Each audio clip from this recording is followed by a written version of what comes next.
Assalamualaikum warahmatullahi wabarakatuh. Sumainyo ang kapayapaan at pagpapala ng dakilang lumikha si Allah subhanahu wa ta'ala.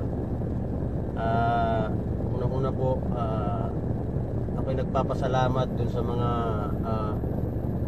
panalangin na mga ginawa sa akin dahil doon sa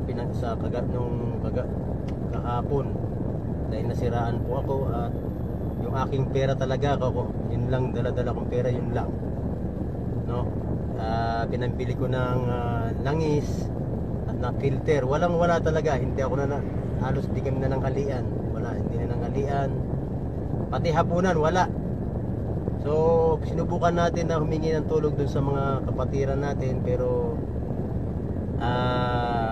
siguro wala rin sila mga kakayahan na magtumulong, walang pera, o duan na lang o panalangin na lang hiningi natin sa kanila, sa mga kapatid natin na nilapitan, kahit paano lumapit tayo, dahil wala talaga yung pera kong kinita nung napunta lang sa pambili ng langis. Pero nyo po, nasa ako, San Manuel, boundary ng San Manuel at ng Moncada.